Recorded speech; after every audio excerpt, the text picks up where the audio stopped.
travaille à l'Agence Wallonne de l'air et du climat. Alors, l'Agence Wallonne de l'air et du climat, c'est une petite agence on est une trentaine de personnes et on couvre. Merci beaucoup. Et donc voilà, on couvre les deux thématiques, donc les changements climatiques et la qualité de l'air.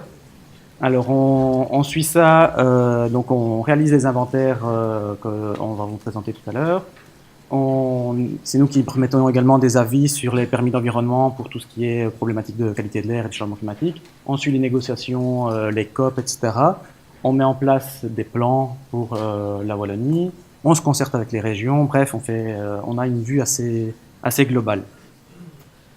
Alors maintenant, j'ai présenté la VOC, on va présenter la Belgique.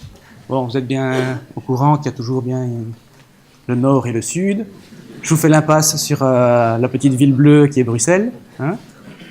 Et donc voilà, ici je voulais juste vous montrer quand même qu'il n'y a pas que la langue qui nous sépare, il y a deux types d'agriculture.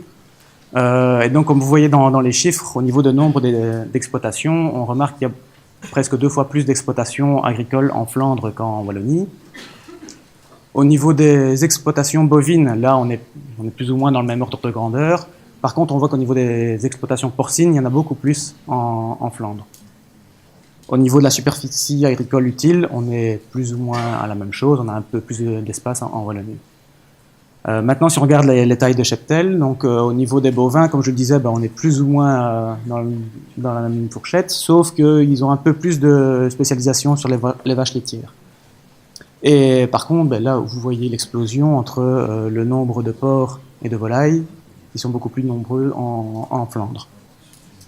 Dernière petite info sur le bio, donc là c'est par contre tendance inverse, on a beaucoup plus de superficie d'hectares en bio en Wallonie et de modes de production de bovines en bio en Wallonie. Donc ça c'est pour vous montrer un petit peu, voilà, donc on présente des chiffres belges, il y a la Flandre, il faut voir un petit peu ça aussi, comme l'a expliqué juste avant, l'image des Pays-Bas. Donc c'est qu'ils ont eu des gros problèmes de surplus d'effluents et donc ils ont dû mettre en place des mesures avant nous. Alors au niveau des émissions de NH3 en Belgique, émissions agricoles de NH3. Je n'ai pas parlé des autres petites émissions, des 5% restantes, j'en parle pas. Et donc on voit en bleu les émissions belges, où on voit effectivement qu'on a eu une belle diminution entre 90 et 1990. Je traduis une fois, après ça passera. 2000. Et puis voilà, on remarque aussi que 2000 à 2016, il y a encore eu une réduction, mais c'était moins évident. Alors en Wallonie, on croit que c'est stable, mais en fait j'ai mis les petits chiffres pour montrer qu'on a quand même diminué un petit peu aussi depuis 1990. Voilà, alors comment se répartissent les émissions au niveau belge? Donc on a 60% grosso modo des émissions proviennent des bâtiments, donc c'est la gestion des effluents au bâtiment et le stockage des effluents. On a 25% environ, c'est l'application de ces effluents aux champs. On a 10% environ de fertilisation minérale, 8% de pâturage et 2% d'émissions résiduelles. Donc en tout cas, merci pour la présentation avant, ça permet d'aller un peu plus vite sur l'explication des différents postes. C'est chouette.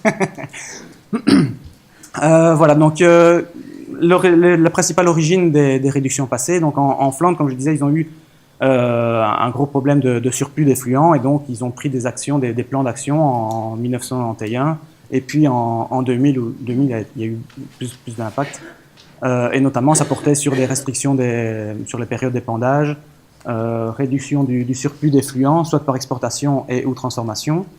Alors voilà, une petite anecdote, c'est que justement tout ce qui est exportation des effluents d'une frontière à l'autre, on ne sait pas trop comment c'est comptabilisé, ça. Okay. Voilà. Donc, comme ça, vous pouvez aussi un peu comprendre aussi quand on parlait d'exportation. Pardon? Peut-être. Mais je ne suis pas sûr qu'en France, on compte ce qui est apporté. On va voir. Okay. Oui? Oh, pardon, excusez-moi. Donc voilà. Bref. Mais donc, ils ont mis également. Donc, voilà, ils étaient bien conscients du problème. Ils ont essayé de mettre aussi de s'intéresser, voilà, à la quantité qu'ils produisaient sur l'exploitation. par rapport à la surface disponible, et donc maintenant ils ont des limitations beaucoup plus importantes. Et à côté de ça, je vous montrerai juste après quelques mesures spécifiques également sur les bâtiments porcins volailles, puisqu'on a vu que c'était vraiment un des gros points rouges chez eux. Alors en Wallonie, pour tout vous avouer, ce qui a vraiment dirigé les principales réductions, c'est la directive cadre eau. Et donc, dans le cadre de cette directive et donc la problématique des nitrates, on a mis en place des programmes de gestion durable de l'azote, où on a défini un taux de liaison au sol, on a défini également des contraintes au niveau des épandages, on a certaines zones de Wallonie qui sont dites vulnérables avec des contraintes supplémentaires en plus. Également, il y a toutes les recommandations au niveau de la fertilisation minérale, donc raisonnée, fragmentée, etc. Et donc là, c'est l'agence Protecto qui coordonne un petit peu et qui conseille les agriculteurs sur le terrain par rapport à cette problématique-là. Mais donc, ils ont agi sur l'eau et on a regardé ça et on a vu que ça avait également des impacts sur l'air. Donc voilà, c'est important aussi de voir un petit peu les outils qui sont disponibles et qui ont été mis en place, peut-être pas initialement dans un but de qualité de l'air, mais qui ont des impacts positifs sur celle-ci. Autres mesures qui contribuent sont les mesures agri-environnementales, notamment la faible charge en bétail, puisque un peu comme dans les autres pays, voilà, une grosse contribution également, c'est l'évolution du cheptel, et si on a un cheptel qui diminue, on a des émissions qui diminuent. Ensuite, on a également tout le travail des conseillers agricoles, et notamment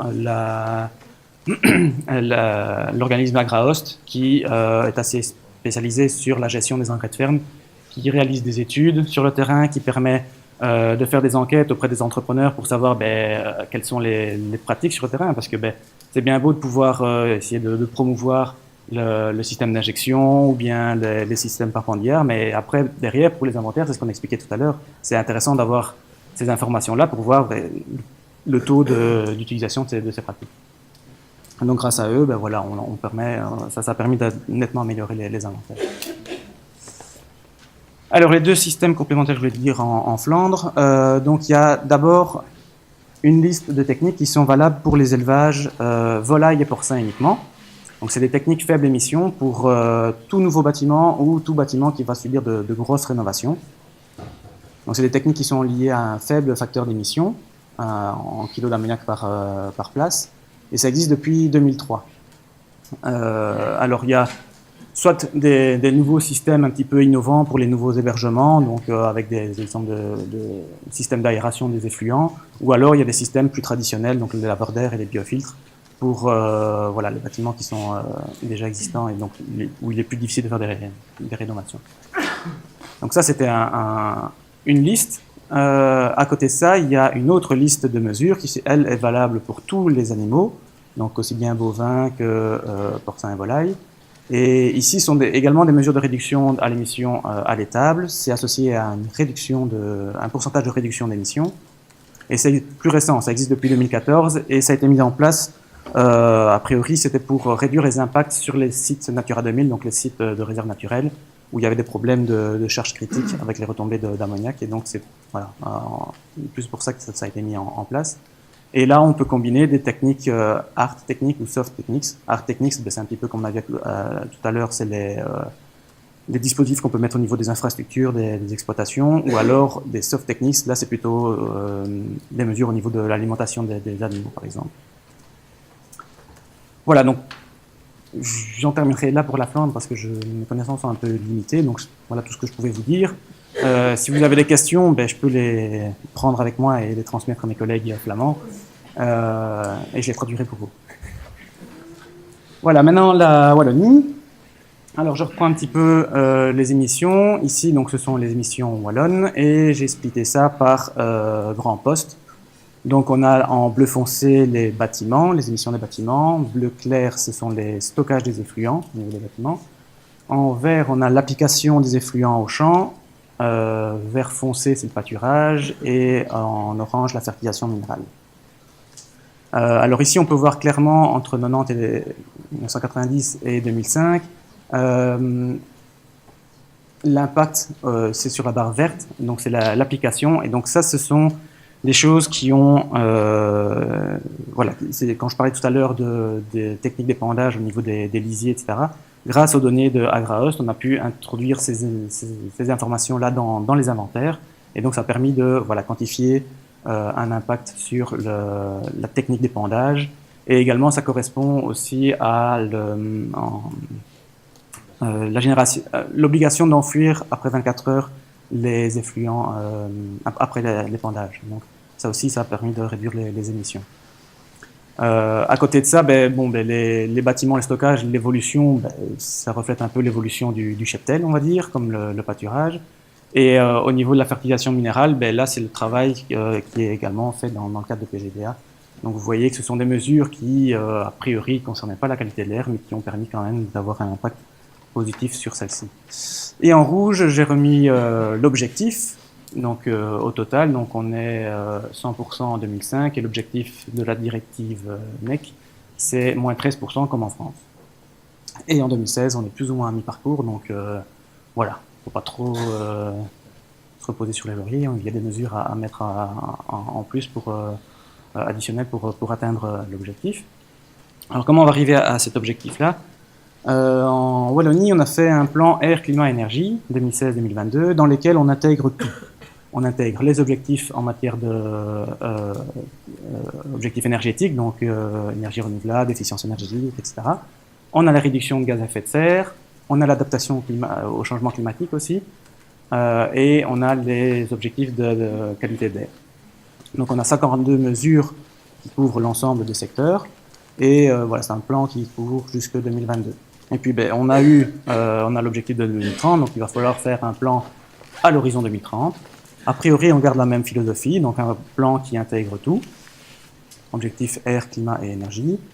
Et pour faire ce plan, on a lancé 2 grosses études, et notamment parmi ces études, donc il y avait une étude qui c'était plus pour les objectifs climat et énergie, et une étude sur la qualité de l'air. Et pour l'étude de la qualité de l'air, parmi les consultants, il y avait le CITEPA, que nous avons bien encore aujourd'hui.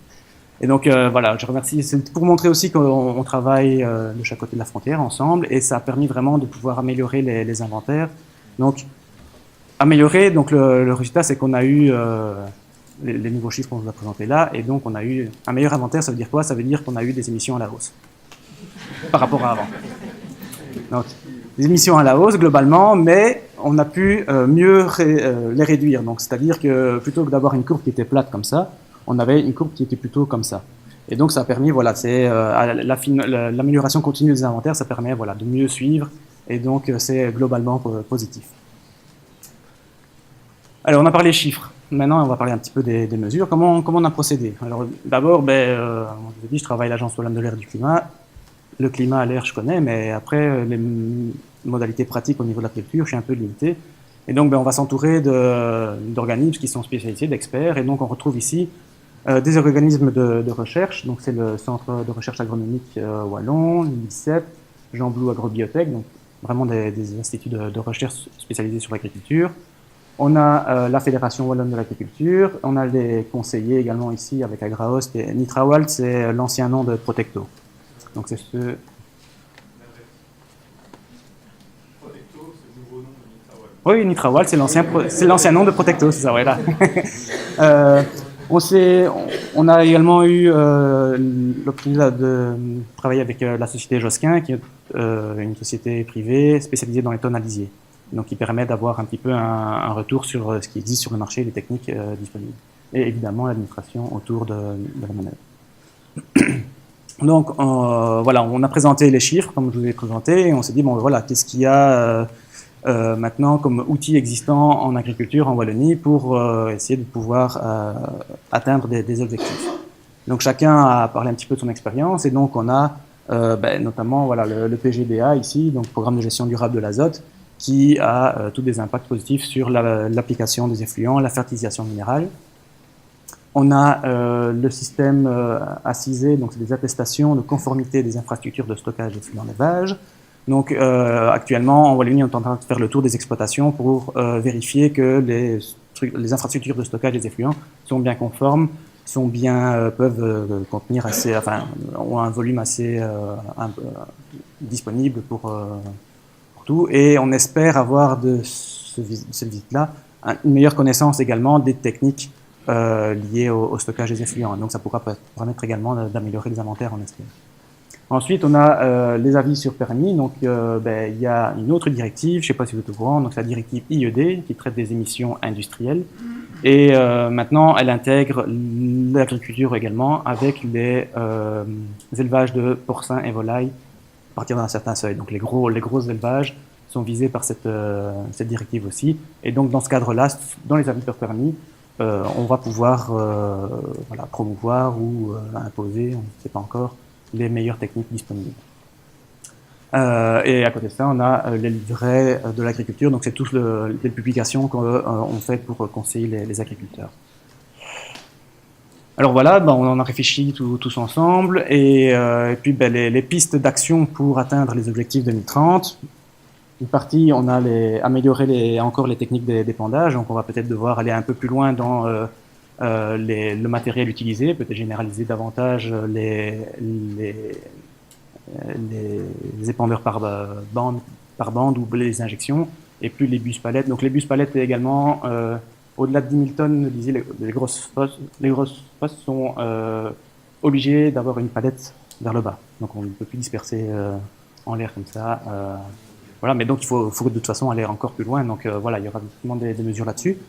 Au niveau des bâtiments, on va essayer de suivre un petit peu ce qui se fait en Flandre aussi, voir un petit peu quelles mesures on peut imposer à un certain seuil. Bon, on a les directives IED, je vous ai dit, c'est donc un certain seuil, je crois que pour les volailles, c'est 40 000 volailles. Donc on pourrait très bien dire, à partir de 40 000 volailles, on impose des méthodes beaucoup plus drastiques, des bâtiments basse émission. Le problème, c'est qu'on commence à voir des grosses exploitations comme ça, mais de 39 000 emplacements. Donc voilà, c'est pour vous dire qu'il faut peut-être réfléchir à quelque chose, peut-être par palier, par étape, entre 10 et 20 000, entre 20 000 et 30 000, quelque chose comme ça qui aille de manière progressive. Et alors, il y a toujours le travail aussi sur la fertilisation minérale, voir un petit peu comment on peut réduire ou substituer certains engrais minéraux plus émissifs. Voilà, au niveau de l'opération et de la mise en œuvre, le travail est en cours. J'ai mentionné le code de bonne pratique, puisque nous tentons également d'en faire un. Je peux vous dire, avec assez conviction, que pour le 1er avril, ce ne sera pas prêt. Donc voilà, donc on va essayer de toute façon, on est un petit peu comme en France, on galère un peu avec le temps, mais voilà, on va essayer de faire quelque chose. Moi, dans ma petite tête, je me disais, plutôt que de faire un code de bonne pratique juste pour l'ammoniac, ce serait peut-être bien d'intégrer des mesures pour l'eau, des mesures pour préserver le sol, pour la biodiversité. Peut-être pas dans notre première version, on verra bien, plus j'ai eu le temps. Voilà, donc je voulais terminer par deux petites choses quand même qu'on a un petit peu de promo aussi. Donc on a réalisé un calculateur à l'échelle de l'exploitation avec le centre de recherche agronomique wallon pour pouvoir faire les bilans à la ferme. Donc l'idée c'est que l'exploitant puisse avoir un outil où il encode ses consommations énergétiques, ses consommations de fertilisants, de nourriture, etc. Et pour qu'il puisse avoir à ce moment-là un bilan au niveau énergétique, du gaz à effet de serre, et on a intégré également l'ammoniac. Donc l'outil tourne. Ce qu'on essaie de faire maintenant, c'est essayer de le généraliser, d'avoir sur une centaine d'exploitations, avoir quelques valeurs de référence pour pouvoir un petit peu classer les exploitations en fonction des spéculations aussi. Est-ce que c'est exploitation élevage, exploitation grande culture, est-ce que c'est un mixte, pour avoir un petit peu une sorte de référence et pouvoir un petit peu mieux conseiller les exploitants. Et donc, mais l'idée, c'est évidemment de pouvoir généraliser cet outil à travers notamment les conseillers agricoles. Et un autre projet de recherche qui vient de commencer, ou en tout cas qui est sur le point de commencer, c'est avec l'ICEP ici, et ce sont des mesures de concentration d'ammoniac avec lesquelles on aimerait bien avoir des profils temporels et spatiaux. Donc on va essayer de placer des capteurs plus ou moins loin de l'exploitation, et avec en suivi continu pour pouvoir un petit peu avoir une estimation, comme on a vu tout à l'heure avec les pics de pollution, avec le mois de mars, etc. Voir un petit peu, essayer d'avoir des objectifs des chiffres un peu plus spécifiques, enfin en tout cas précis. Voilà, j'en ai fini.